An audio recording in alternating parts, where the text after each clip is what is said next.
everyone, and welcome to Raya Affairs. My name is Nicola, and I'll be your host for this episode.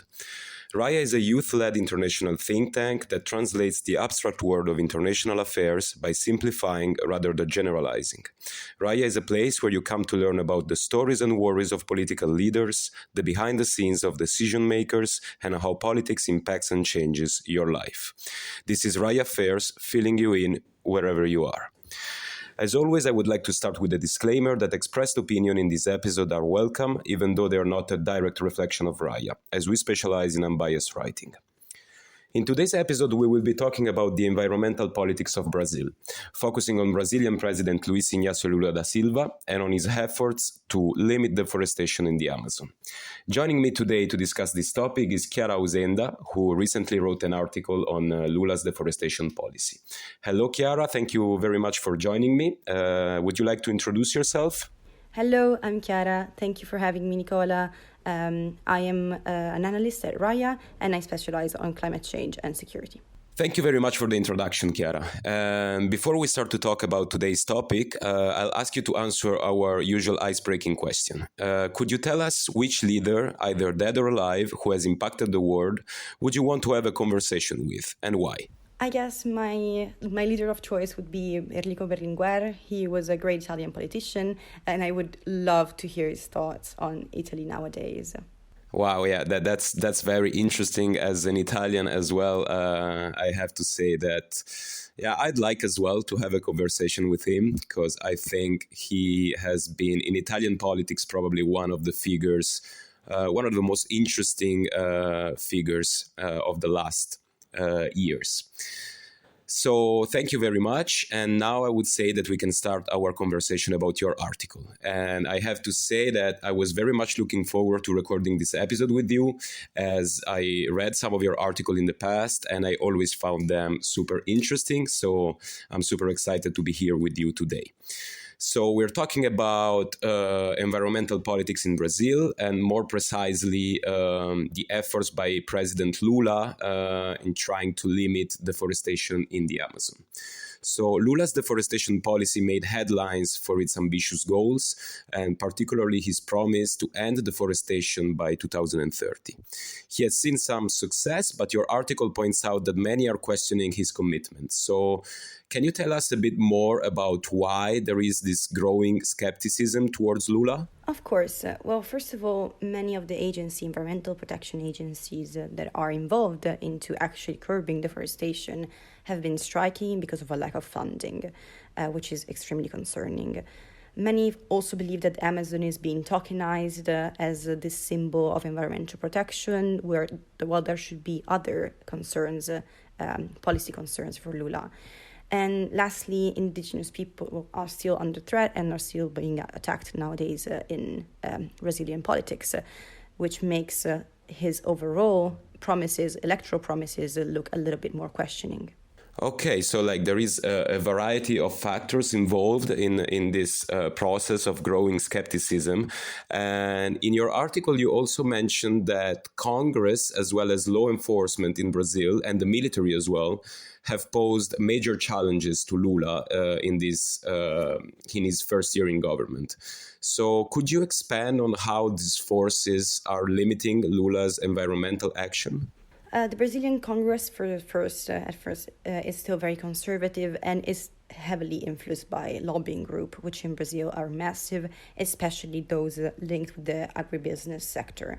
For this reason, many of the legislations that Lula wanted to pass did not actually reach the status of law, and were not secured, and policy has been incredibly difficult for Lula. But also in law enforcement, police is still heavily supporting Bolsonaro. This was uncovered while police was doing investigation on the attempted coup. And they found out that many of the supporters were in fact in the police forces. There have also been instances of corruption, especially local level police, which is particularly concerning because they are the ones that should be enforcing the anti-deforestation policies. Okay. And you also mentioned already indigenous rights because they are closely tied to environmental protection in Brazil, and you mentioned them as one of the factors involved in this growing skepticism towards Lula. So I wanted to ask you, I know Lula's administration created a ministry for indigenous rights, but there are still many issues, especially around land protection and violence against indigenous communities. So, how is this playing into Lula's environmental policies? First of all, indigenous people have been the one most severely affected by deforestation itself because of where deforestation happened, mainly in indigenous protected lands. But additionally, indigenous people have also been great supporters of Lula at the beginning during the electoral campaigns, as well as, for example, environmentalist groups.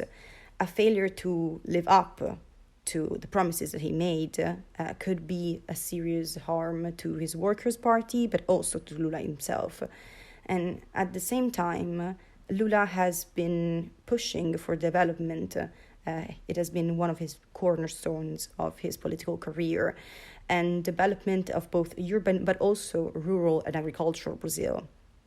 And this connubium might be particularly difficult and challenging because we have to balance high levels of protection of the environment, high levels of increase in protected areas, especially indigenous protected areas, with challenges of development, such as, for example, building infrastructure, building networks, building, for example, even just roads. This can seriously encroach biodiversity, but also are necessary if you want to develop a country.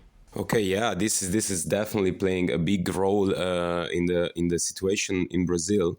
And another important point you make in your article, and you already mentioned it also here, is that while the Amazon has seen some protection, other ecosystem, like for example the Cerrado savanna, are being devastated.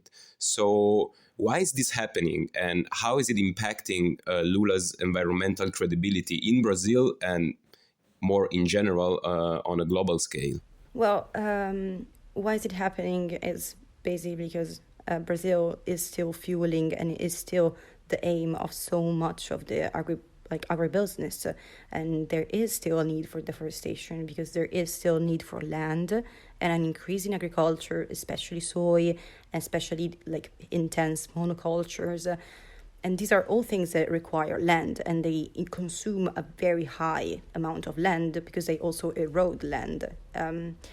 So they continuously have to keep up repeating the cycle. This means that they need additional territories. That's why the deforestation is so high in these areas. And the demand is getting higher and higher for cattle feed, which is soy, which is what is fueling much of this land grabbing. How is it impacting Lula's environmental credibility? Well, that's a question of is the Amazon important because of its Amazon, or is the Amazon important because it's environmental protection? Because the Cerrado Nevada savanna is also a very important biodiversity sphere, and it also is land to people. So why protecting the Amazon and leaving behind the Cerrado Nevada? That really is a question that affects Lula's credibility, because it seems like the Amazon is just being saved because it's a token of environmental protection and not actually an aim of the Lula's administration. So this really has been playing into the question of, is Lula actually going to curb deforestation and really try to push for a green transition in Brazil?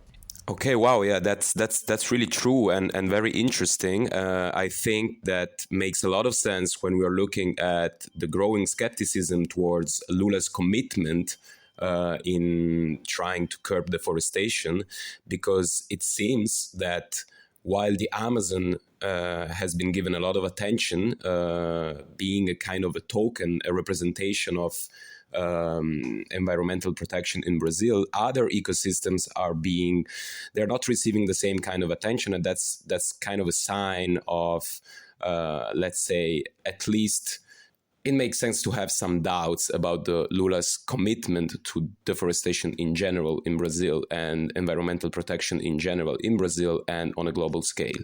And this brings me to my next question, which is, with all these challenges, it is clear that Lula's path forward is kind of tough. But what does this mean for Brazil on the global stage? I mean, Lula positioned himself as a climate leader during his campaign, but now with these internal struggles, it is clear that this is affecting Brazil's international reputation and, in general, the credibility of Lula as a climate leader. So what do you think about how these internal struggles are affecting Brazil's international reputation? Well, Lula has been making great, actually, advances. He had great successes, but also a lot of shortfalls. And I think that the 2025 UN Climate Change Conference, which is going to be in Brazil, is going to really be a global stage for him to be adjudicated on this. But we also know that states have been somewhat flimsy with their climate change commitments and environmental protection commitments. So I don't expect states to really be gripping on his neck and be like, why didn't you do this? But I do think that on the national stage, this is going to be affecting Lula much more than the international stage. Although it is a significant loss of Brazil's reputation if they're not able to actually go forward with this deforestation, anti-deforestation campaigns.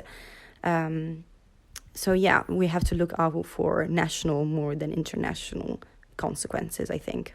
Okay, yeah, I kind of agree with you. And this brings me to my last question, which is exactly about the national level in Brazil, particularly about the municipal elections that are ongoing in Brazil. So you mentioned in your article that Lula's environmental policies could play a role in these elections. So I wanted to ask you, how do you think these have impacted Lula and his Workers' Party?